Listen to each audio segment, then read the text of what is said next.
ആദരണീയരായ ഭക്തജനങ്ങളെ, എല്ലാവർക്കും നമസ്കാരം. നമ്മുടെ ക്ഷേത്രത്തിൽ വിശേഷമായ ഒരു താന്ത്രിക യജ്ഞം സമാരംഭം കുറിച്ചിരിക്കുകയാണ്.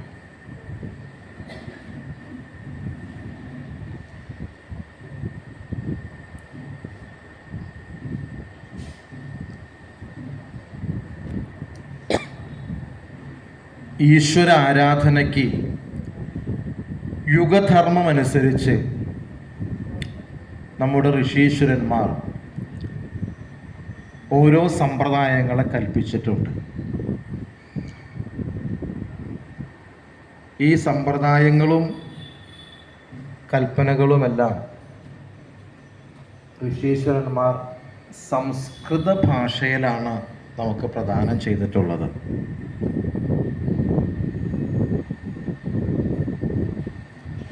അത് ശാസ്ത്രങ്ങളാണ്. പ്രവൃത്തി മാർഗവും നിവൃത്തി മാർഗവും ഉപദേശിക്കുന്നതാണ് ശാസ്ത്രങ്ങൾ. അത്തരത്തിൽ നിരവധി ശാസ്ത്രങ്ങൾ ഋഷിപ്രോക്തങ്ങളായിട്ട് നമുക്ക് ലഭിച്ചിട്ടുണ്ട്. കൃതൗ ശ്രുത്യുക്താചാരഃ ത്രേതായാം സ്മൃതി സംഭവ ദ്വാപരേതു പുരാണോക്ത കലൗ ആഗമസമ്മത. 4 യുഗങ്ങളെക്കുറിച്ച് നമുക്കറിയാം. കൃതയുഗം, ത്രേതായുഗം, ദ്വാപരയുഗം, കലിയുഗം. കൃതയുഗത്തിൽ നിർഗുണ നിരാകാരമായിരിക്കുന്ന ഈശ്വരനെ തപസ്സാകുന്ന ഉപാധിയിലൂടെ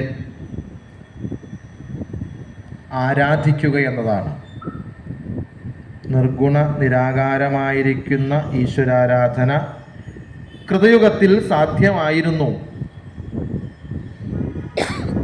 കാരണം ധർമ്മത്തിന് 4 പാദങ്ങൾ. ചതുഷ്പദോഹി ധർമ്മസ്യ ജ്ഞാനം ദാനം ശമോദമ. 4 കാലിൽ നിൽക്കുന്ന ഒരു വസ്തു നിലം പതിക്കില്ല. അതുകൊണ്ട് അന്നത് സാധിക്കുമായിരുന്നു. യുഗം മാറി ത്രേതായുഗം വന്നപ്പോൾ ഒരു ത്രിത്വം സംഭവിച്ചു. അവിടെ നിർഗുണ നിരാകാരമായ ഈശ്വരനെ തപസ്സാകുന്ന ചര്യയിലൂടെ ആരാധന ചെയ്യാൻ സാധ്യമാകുന്നില്ല എന്ന് കണ്ടറിഞ്ഞ ഋഷീശ്വരന്മാർ സഗുണ നിരാകാരമായിരിക്കുന്ന ആരാധനയെ വിധിച്ചു. ത്രേതായാം സ്മൃതി സംഭവ. യാഗങ്ങൾ തുടങ്ങിയത് സോമയാഗവും അതിരാത്രവും തുടങ്ങി നിരവധി യാഗക്രിയകളെല്ലാം അതിൽ പെടുന്നതാണ്. പിന്നീട് ദ്വാപരയുഗം വന്നപ്പോൾ ഒരു ദ്വിത്വം സംഭവിച്ചു. ധർമ്മത്തിന്റെ ഒരു കാല് കൂടി നഷ്ടപ്പെട്ടു എന്നാണ്. അവിടെ സഗുണസാകാരമായ ഉപാസനയ്ക്ക് വേണ്ടി പുരാണ പ്രതിപാദ്യമായ രീതിയിൽ ഈശ്വരാരാധനയെ ചെയ്യുക. കലിയുഗത്തിൽ വന്നപ്പോൾ ഈ 3 സമ്പ്രദായങ്ങൾക്കും പ്രായേണ കാലഹരണം സംഭവിച്ചു. നിർഗുണ നിരാകാരമായ ഈശ്വരാരാധനയോ സഗുണ നിരാകാരമായ യാഗാദി കർമ്മങ്ങളോ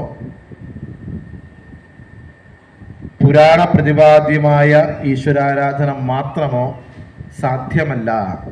ഐഹിക ആമുഷ്മിക ഐശ്വര്യപ്രാപ്തിക്ക് വേണ്ടി ഈ കലിയുഗത്തിൽ ഏറ്റവും ശ്രേഷ്ഠമായ സാധനാമാർഗം കലോ ആഗമസമ്മത, തന്ത്രശാസ്ത്ര വിധിപ്രകാരമുള്ള ആരാധനയ്ക്കാണ് പ്രസക്തി എന്ന് ഋഷീശ്വരന്മാർ നമ്മളെ ഉപദേശിച്ചു. തന്യതേ വിസ്താര്യതേ ജ്ഞാനം അനേന ഇതി തന്ത്രം. അറിവിനെ സവിസ്തരം പ്രതിപാദിക്കുന്ന ശാസ്ത്രമാണ് തന്ത്രം.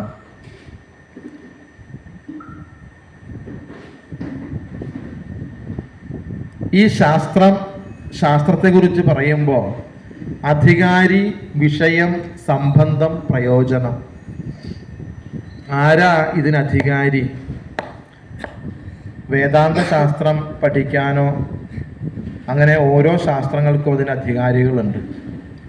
വേദാന്ത ശാസ്ത്രത്തിൽ സാധന ചതുഷ്ടയ സമ്പന്ന പ്രമാദ, 4 തരത്തിലുള്ള ചതുഷ്ടയ സാധനകൾ സാക്ഷാത്കരിച്ച ആളാണ് വേദാന്തത്തിന് അധികാരി. എന്നാൽ തന്ത്രത്തിന് ഐഹിക ആമുഷികമായ ഐശ്വര്യപ്രാപ്തിക്ക് തീവ്ര ഇച്ഛയോടുകൂടി ആര് വരുന്നുവോ സർവേഷു അധികാരിണ